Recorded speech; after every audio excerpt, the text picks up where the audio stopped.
साईनाथ महाराज की जय। सद्गुरु श्री साईनाथ शरद बाबू जी की जय। श्री सच्चिदानंद सद्गुरु साईनाथ महाराज की जय। सद्गुरु श्री साईनाथ शरद बाबू जी की जय। श्री सच्चिदानंद सद्गुरु साईनाथ महाराज की जय। सद्गुरु श्री साईनाथ शरद बाबू जी की जय। श्री सच्चिदानंद सद्गुरु साईनाथ महाराज की जय। सद्गुरु श्री साईनाथ शरद बाबू जी की जय। श्री सच्चिदानंद सद्गुरु साईनाथ महाराज की जय। सद्गुरु श्री साईनाथ शरद बाबू जी की जय। श्री सच्चिदानंद सद्गुरु साईनाथ महाराज की जय। सद्गुरु श्री साईनाथ शरद बाबू जी की जय। श्री सच्चिदानंद सद्गुरु साईनाथ महाराज की जय। सद्गुरु श्री साईनाथ शरद बाबू जी की जय। श्री सच्चिदानंद सद्गुरु साईनाथ महाराज की जय। सद्गुरु श्री साईनाथ शरद बाबू जी की जय। श्री सच्चिदानंद सद्गुरु साईनाथ महाराज की जय। सद्गुरु श्री साईनाथ शरद बाबू जी की जय। श्री सच्चिदानंद सद्गुरु साईनाथ महाराज की जय। सद्गुरु श्री साईनाथ शरद बाबू जी की जय। श्री सच्चिदानंद सद्गुरु साईनाथ महाराज की जय। सद्गुरु श्री साईनाथ शरद बाबू जी की जय।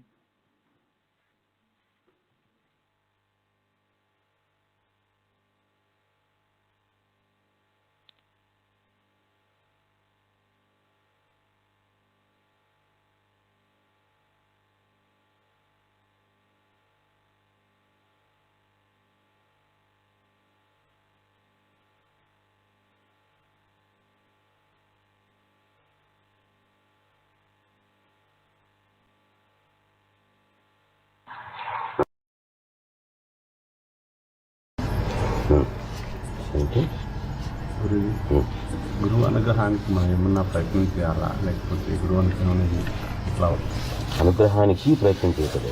ఇచ్చిన అనుగ్రహాన్ని సరిగ్గా మనం అనుభవించట ఎదురుచూకుండా అనుగ్రహము అంటే ఏంటి? పట్టుకోవటం, గ్రహం గ్రహించటం. ఆయన మనల్ని స్వీకరించాడు, ప్రేమతో స్వీకరించాడు. ఆయన ప్రేమతో స్వీకరించడం, యాక్సెప్ట్ చేయడం అనేటువంటిది అనుగ్రహం అంటే. దాన్ని మనం యాక్సెప్ట్ చేసి ఆనందంగా ఉండటమే మన చేయటం. ఎక్కడో ఒక సత్సంగంలో అనుగ్రహం అంటే చక్కగా చూసుకోవడం, మీరే చెప్పండి. అదే అర్థం వస్తుంది. కరెక్ట్ అయిన పదానికి అర్థం ఏంటంటే చూసుకోవడం, పట్టుకోవడం, సరిగ్గా ప్రేమతో పట్టుకోవడం. గ్రహం అంటే స్వీకరించడం, మనల్ని, మనలో ఉండేటువంటి లోపాలని అన్నిటినీ దేని గురించి ఏమీ ఆలోచించకుండా, మన గురించి ఏమీ ఆశించకుండా మనల్ని స్వీకరించినటువంటి వాడే, మనల్ని యాక్సెప్ట్ చేశాడు, మనల్ని హక్కుని చేర్చుకున్నాడు. అది అనుగ్రహం అంటే. మనం ఆయన్ని గ్రహంలాగా పట్టుకోవటమే చేయాల్సింది. అంటున్నాను సార్, గ్రహంలాగా పట్టుకుంటాడు ఆయన పట్టుకోవడం. అది మనం చేస్తాం ప్రయత్నం. గురూజీ అనుగ్రహం ఉంది వన్ టైం థింగా లేకపోతే నెంబర్ ఆఫ్ టైమ్స్ మనకు వచ్చేది బట్టి ఈసారి అనుగ్రహించాలి? అనుగ్రహానికి ఉండేటువంటి మనకు జరిగేటువంటి ఇన్సిడెంట్ని మాత్రం మనం ఒకసారి అనుకుంటాం. అది అనుగ్రహం కాదు, అనుగ్రహం వల్ల వచ్చేటువంటిది. పిల్లవాడికి ఒక ఆట వస్తువు తీసేస్తే ఇది ప్రేమ, అంతకుముందు లేదా ప్రేమ? నీలో ఉండేటువంటి ప్రేమని ఈ బొమ్మ కొనిచ్చటం అనేటువంటి యాక్ట్ ద్వారా ఎక్స్ప్రెస్ చేస్తున్నాం అంతే. అనుగ్రహం అనేటువంటిది బొమ్మ కాదు, బొమ్మ కొనిచ్చటం కాదు. బొమ్మ కొనిచ్చేదానికి వెనక ఉండేటువంటి నీ యాటిట్యూడ్, అది అనుగ్రహం. అది బాబా మన పట్ల ఇప్పుడు ఉంది. నువ్వు గుర్తించక ముందు నుంచే ఉంది, ఎన్నో జన్మల నుంచే ఉంది. మనం గుర్తించేటప్పుడు నువ్వు లేటుగా గుర్తు. తార్కడ్ అనుభవంలో అతను పిల్లాడు వాళ్ళ నాన్నకి చెప్పి వెళ్తాడు, పూజ సరిగ్గా చేయమని. వాళ్ళ అమ్మతో బాబా దగ్గరికి వెళ్తాడు. వెళ్ళినప్పుడు అక్కడ పూజ తెలుసులే, ఏ విషయం ఏంటి చెప్పు. అక్కడ బాబా దగ్గర బాబాని అడుగుతారు, సార్ నేను మరి వెళ్ళమంటారా అక్కడికి పూజ చేసుకోవడానికి అని. ఎదురుకుండా ఉన్న బాబాని వీలు పెట్టి అక్కడెక్కడికో ఫోటో పూజించడానికి వెళ్ళడం అని అదే, లేకపోతే దాంట్లో ఎట్లా సార్? వాడికి ఉండేటువంటి కాన్సెప్ట్ అటువంటిది. చిన్న పిల్లవాడు. తర్వాత ఏం చేశాడు, నేను షిడిలోనే కాదు ఉండేది, నిజంగా అక్కడికి పోయి తీసుకుంటున్న విషయం వాడికి అనుభవం వచ్చిన ఆ తర్వాత వాడు అక్కడి నుంచి వేరే స్థితికి వెళ్ళాడు. పిల్లవాడి యొక్క కాన్సెప్ట్ అది, వాడి యొక్క ఎక్స్ప్రెషన్ అది. ఆ ఎక్స్ప్రెషన్ అది రెస్పెక్ట్ చేశాడు, వాడికి ఆ అనుభవం ఇచ్చాడు. షిడిలో ఉన్నప్పటికి కూడాను ఇంట్లో తింటున్నాను నేను.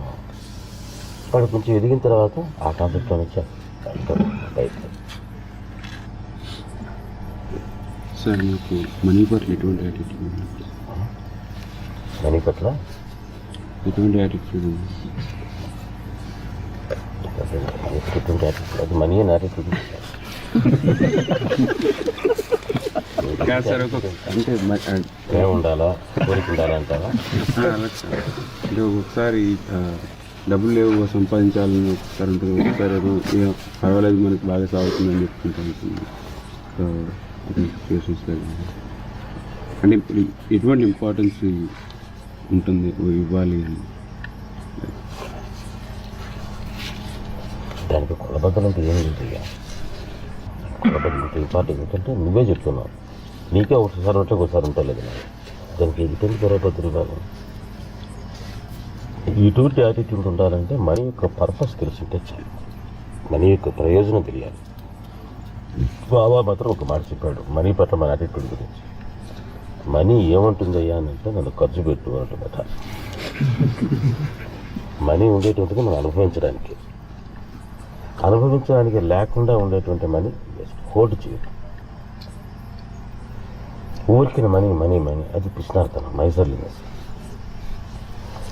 ఒక మినిమం సెక్యూరిటీకి ఉంటుంది, తప్పలేదు. ఇల్లు కొనుక్కున్నారు, అనుభవించకుండా కడుపు కాల్చుకొని డాక్టర్ అమెరికాకి పోవాలి మీరు. సీనియర్తో చెప్పా, ఇల్లు కొనుక్కోవాలంటే ఎంతమంది ఉన్నారా ఇంట్లో అంటే 12 మంది ఉన్నారట, 1 bedroom హౌస్ అట. మా ఊర్లో మడత మంచాలు బెటర్ కదా, ఈ మడత ధరలు అమెరికాకి పోవాలని. మా ఇక్కడ మడత మంచాలన్నా ఉన్నాయి, ఇక్కడ మడత మంచం కూడా లేదు.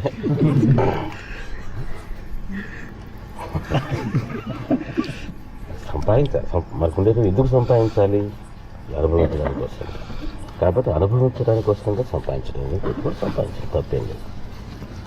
అది బాబా చెప్పిన మాట, నా మాట కూడా కాదు. దానికి ప్రయోజనం అంతే. ఉన్న దానిలో మనం ఎంజాయ్ చేయవచ్చు, అంటే కోరికలు ఉంటాయి, ఉన్న దానిలో ఎంజాయ్ చేయాలి. మనకి లేదనే కోరిక ఉంటే సంపాదించడం ప్రయత్నం చేయాలి. ఉన్న దానితో తృప్తిపడాల్సిన అవసరం ఏం లేదు.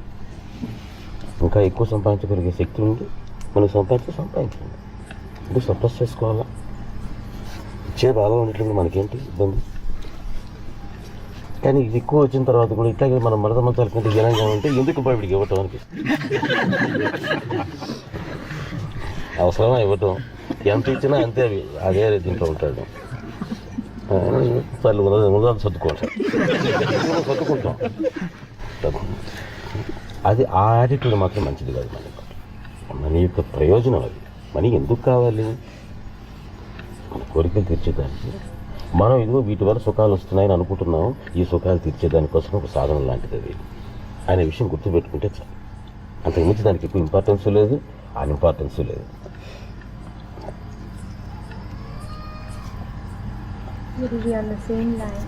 We ask for a job with certain amount salary. Baba will give, but after sometimes we feel maybe we should have asked more. We'll ask him, he'll give more than what we ask.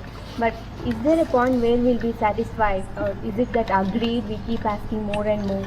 Will we ever get satisfied? We know what Baba. Actually, that is not our problem. It's that is his problem.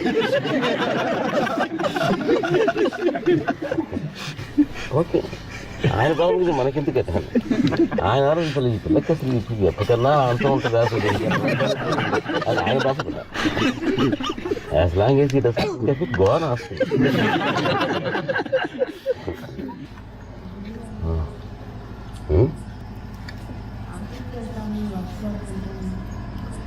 తర్వాత ఖాళీ టైంలో బాబా పని చేస్తున్నాను. కానీ office physical regulations ప్రకారం అంటారు.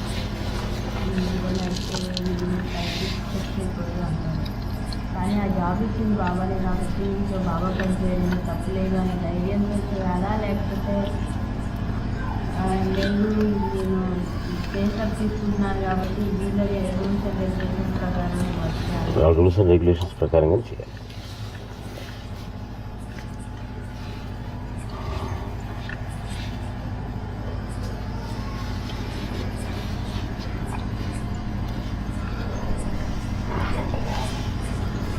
Sir అక్కడ ఉన్నప్పుడు ఎవ్రీథింగ్ అంటే ప్రతి చిన్న విషయం కూడా చాలా ఇష్యూ కింద అనిపిస్తూ ఉంటుంది సార్.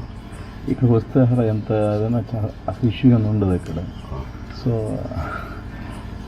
ఇదే భావన అక్కడ కూడా ఉండాలంటే మేము ఏం చేయాలి అర్థం కావట్లేదు. అక్కడ ఉన్నంతసేపు ఇష్యూస్ కింద ఉంటాయి ఎవ్రీథింగ్. ఇక్కడ అటువంటిది ఏముంటుంది ఫీలింగ్.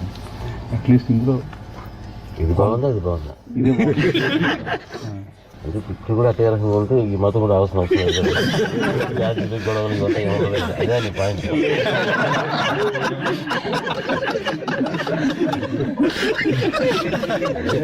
ఆ మతం తేడా ఉందని కనిపిస్తుంది.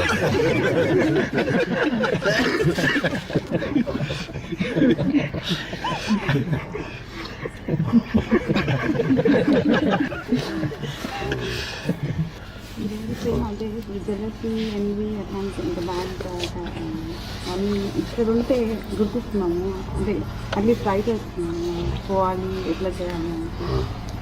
యూఎస్ వెళ్ళిన తర్వాత రొటీన్లో అది అసలు అంటే ట్రై కూడా చేయమన్నమాట. ఇవంతా నాలో ఉన్నాయి అని కూడా అట్లా ఈగోయిజం అడ్డేస్తున్నట్టు అట్లాంటిది. అప్పుడు అది అక్కడ కూడా అంటే మనం గుర్తించి కరెక్ట్ చేసుకోవాలి అంటే ఎట్లా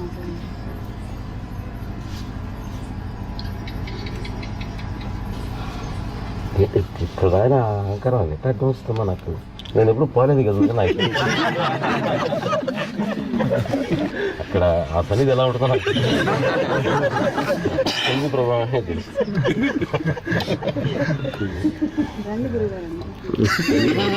ఇంత భయపెడతాను నేను ఒక్కడైనా అట్రాక్టివ్గా చెప్పాను.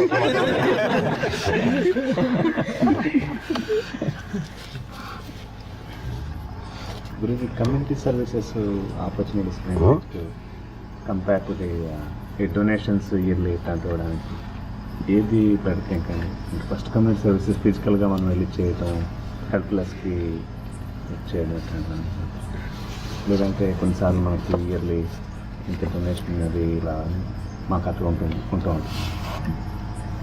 కొన్నిసార్లు మనసుకి ఏది నచ్చితే చెయ్యి.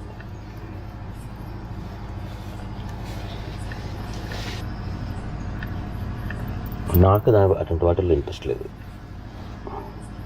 అది టోటల్గా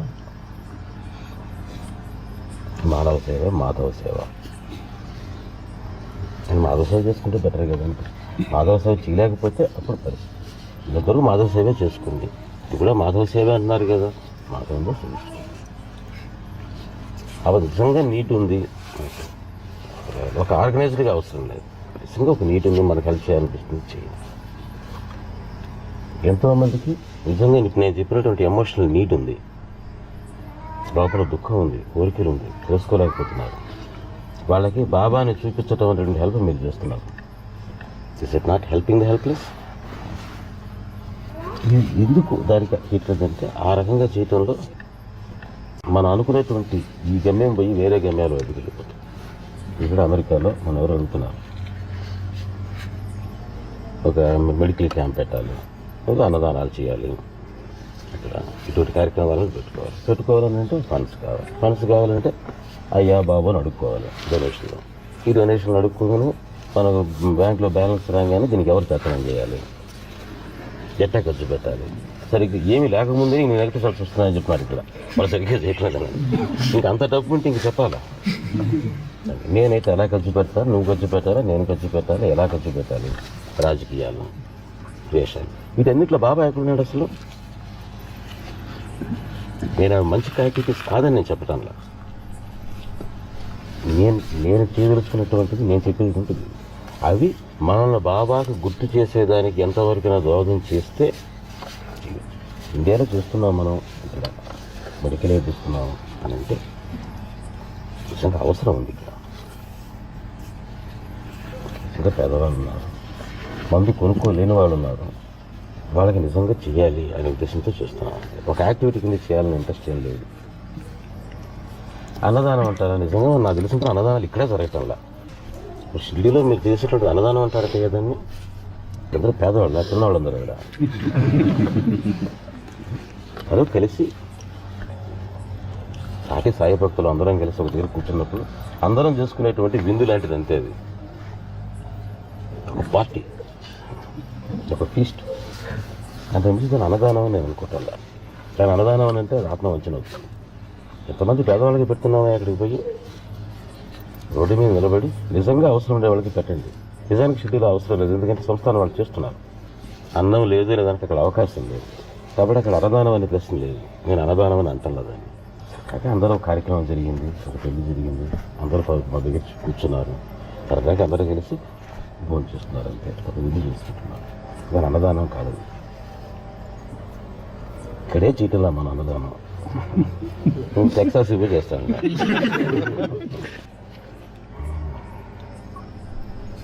కాబట్టి ఆ కార్యక్రమాల వల్ల మనకుండేటువంటి ఫోకస్ తప్పే అవకాశాలు ఉన్నాయి కనుక నేను దాన్ని పెద్దగా ఎంకరేజ్ చేయటం తప్పని కాదు. మంచి యాక్టివిటీస్ అవన్నీ లేదు, మనకు ఆ యాక్టివిటీస్లో పాల్గొవాలని కోరిక మనకుంటే హ్యాపీగా పాల్గొండి. ఆ పాల్గొనేటువంటి వాళ్ళకి మనం ఏదన్నా మీరు చెప్పినట్టు డొనేషన్ ఇవ్వాలనుకునేటప్పుడు వాళ్ళకి చేయండి. మంచి యాక్టివిటీ చేయడం తప్పేం లేదు. అందుకని మన వాళ్ళు ఎవరన్నా వచ్చి షిరిడీలో అన్నదానానికి ఏదైనా మేము చేయాలనుకుంటున్నాము అని అంటే సంస్థానం వాళ్ళు చేస్తాను, అక్కడికి పోయి డబ్బులు ఇవ్వండి అని చెప్తాను నేను ఎవరికైనా. ఎందుకంటే మన అన్నదానం చేయటంలా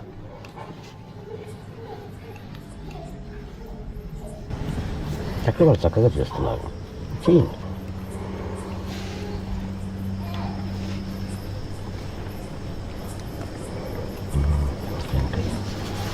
ఇప్పుడు అర్థమైందా?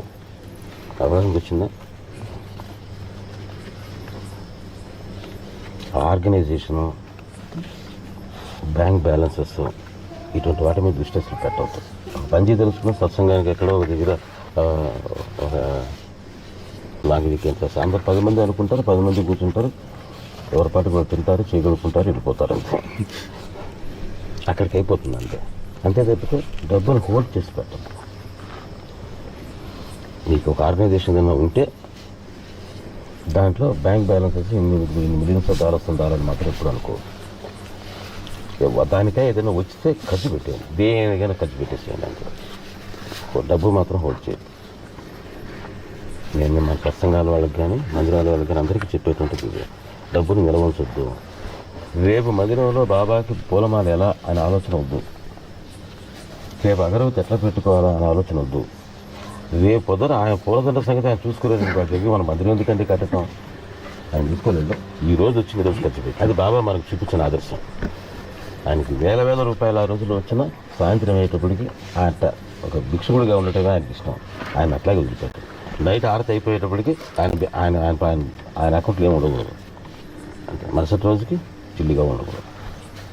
అది సరైనటువంటి పద్ధతి. ఎలాగండి మరి మెయింటెనెన్స్ ఎట్లా? మీరే మెయింటెనెన్స్ చేస్తున్నారు అసలు. బాబాకి తెలిసి అది జరుగుతుంది. జరగకుండా ఇంతవరకు ఎక్కడ ఆగల. పిల్లలు చదువులు అట్లా కూడా ఏమి అవి చేసుకోండి, అవి వేరే. పిల్లలు వాళ్ళ సంగతి వాళ్ళు చూసుకోలేరు. నేను చెప్పేది బాబా సంగతి చెప్పి ఆయన కోసం. పిల్లలు వాళ్ళ చదువుకోలేరు కనుక మనం చేస్తాం. నేను చెప్పేది మీ పర్సనల్ సేవింగ్స్ గురించి కాదు నేను చెప్పేది. మీరు హోల్డ్ చేసుకోండి. నేను చెప్పేది బాబా పేరుతో హోల్డ్ చేద్దామని చెప్తాను. నేను ఇంతకుముందు ఫస్టే చెప్పాను, మీ సెక్యూరిటీకి అనుగుణంగా ఉండేటంటే మీరు చేసుకోండి, తప్పేంటి. కాబట్టి ఆర్గనైజ్ ఎందుకంటే ఎవరో అడిగారు నన్ను, అందులో చెప్తాను. కాస్ట్ దిగితే చెప్తున్నాను. ఆర్గనైజేషన్స్ మనకొద్దు. మరి ఈ ఆర్గనైజేషన్ పేరుతో ఏదో కొన్ని ఉన్నాయి కదండి, వాటి సంగతి ఏంటంటే that is only to fulfil the law of the land. ఇటువంటి యాక్టివిటీస్ కానీ కొంచెం ఏమైనా కరెక్ట్ చేసుకోవాలంటే లీగల్గా మనకు కొన్ని రిక్వైర్మెంట్స్ ఉన్నాయి కనుక వాటి కోసంగా చేసే ప్రక్రియ చెప్తే ఆర్గనైజేషన్ డెవలప్ చేయాలా, దాన్ని రిచ్ ఆర్గనైజేషన్ తయారు చేయాలా, ఇటువంటి ఆలోచనలు కల్లా కూడా రాలేదు. ఆర్గనైజేషన్ ఇటువంటిది నా కోసంగానే, అంతే, మన కోసం కాదు. గురుగారు, సాయిపదంలో పిల్లలు చిన్నప్పటి నుంచే అంటే వాళ్ళు ఏమి కావాలనేది, అంటే డాక్టర్ ఇంజనీర్ అలా ఉంటుంది కదా, వాళ్ళు ముందు నుంచే అలా అనుకొని చేయడం కరెక్టా? ఏది అవకాశం వస్తే అది చేసుకుంటూ పోవడం? అది అనుకొని చేయటమే కరెక్ట్. వాళ్ళకి అనుకొని చేయటం కరెక్ట్. పిల్లలకి వాళ్ళకి అనుకొని చేయటమే కరెక్ట్. మనం అనుకున్నట్టుగా వాళ్ళు చేయించటం కాదు. మా అబ్బాయిని డాక్టర్ చేయాలనుకున్నాము, అందుకని వాడిని రాజు రంపాన్ని పెట్టి డాక్టర్ అలా మాత్రం తప్పు. వాళ్ళ యొక్క యాప్టిట్యూడ్స్ ఎలా ఉంటాయో యాప్టిట్యూడ్స్కి అనుగుణంగానే వాళ్ళు చదువుకుంటున్నా తప్పదు. అది చెయ్యాలి, తప్పుగా లేకపోవడం కాదు, అలాగే చెయ్యాలి. వాళ్ళకి దేని మీద ఇంట్రెస్ట్ ఉంటే దాన్నే ఎంకరేజ్ చేయాలి. అంతే తప్పితే నాకు ఈ ఇంట్రెస్ట్ ఉంది, అది మంచిది కాదు, దానికి జాబ్ ఆపర్చునిటీస్ లేవు, ఈ మాటలు చెప్పండి. నిజంగా బాబా మీద ఆధారపడితే ఇటువంటి చదువుకైనా జాబ్ ఆపర్చునిటీస్ ఆయన చూపిస్తాడు. గురుగారు, నామజపం జరుగుతుంటే మనకి ఒక డౌట్ నాకు వచ్చింది. అంటే నామజపం జరుగుతుంటే నామజపం అటెండ్ కావాలన్నా ఒక పాయింట్లో ఆ సిచ్యువేషన్ వచ్చింది, విచ్ వే టు గో, బాబా దర్శనానికి వెళ్ళాలా నామజపంలో కూర్చోవాలా అనే డౌట్ వచ్చింది.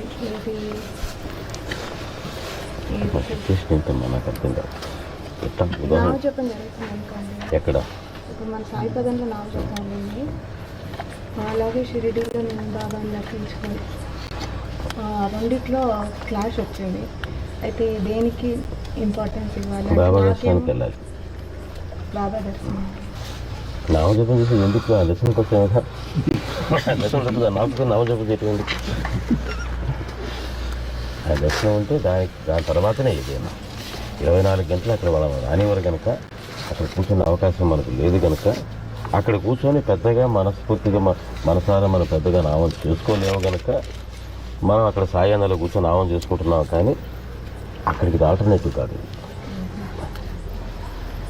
అక్కడ ఉండగలిగితే, మందిరంలో కూర్చోగలిగితే, బాబా దర్శనం చేసుకోగలిగితే అదే ఫస్ట్ ప్రిఫరెన్స్. అసలు అక్కడ 24 గంటలు కూర్చోగలిగితే రావసరం కూడా లేదు సాయానికి.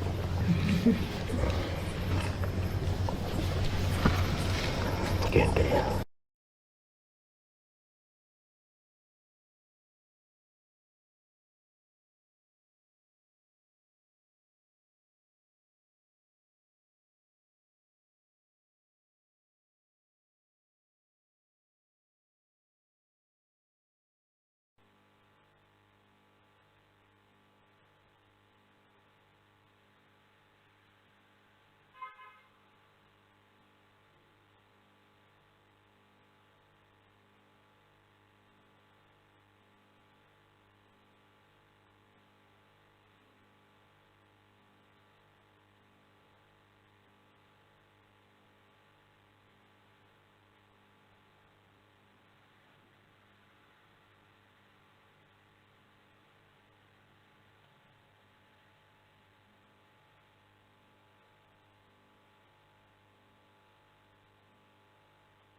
श्री सच्चिदानंद सद्गुरु साईनाथ महाराज की जय।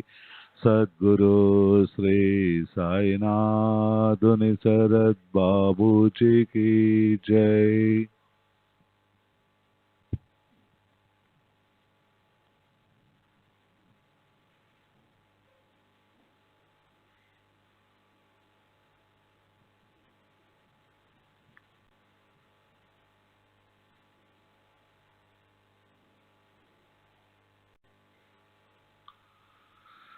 श्री सच्चिदानंद सद्गुरु साईनाथ महाराज की जय। सद्गुरु श्री साईनाथ निसरद बाबू जी की जय।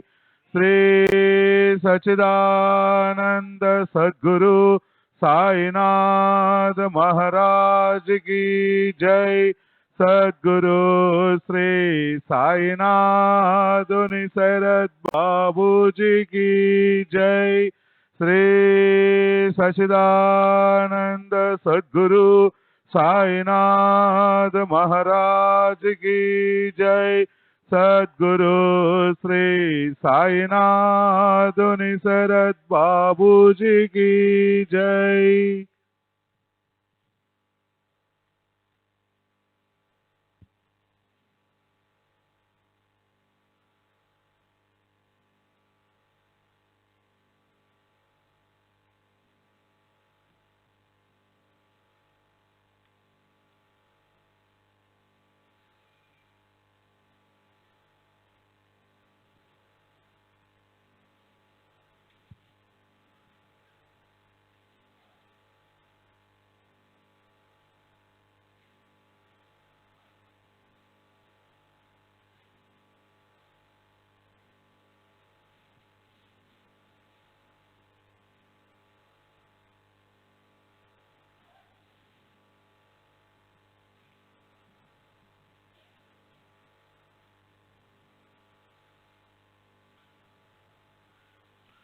श्री सच्चिदानंद सद्गुरु साईनाथ महाराज की जय। सद्गुरु श्री साईनाथ निसरद बाबू जी की जय।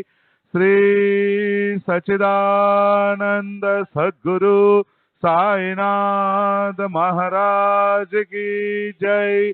सद्गुरु श्री साईनाथ निसरद बाबू जी की जय। श्री सच्चिदानंद सद्गुरु साईनाथ महाराज की जय। सद्गुरु श्री साईनाथ निसरद बाबू जी की जय।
श्री सच्चिदानंद सद्गुरु साई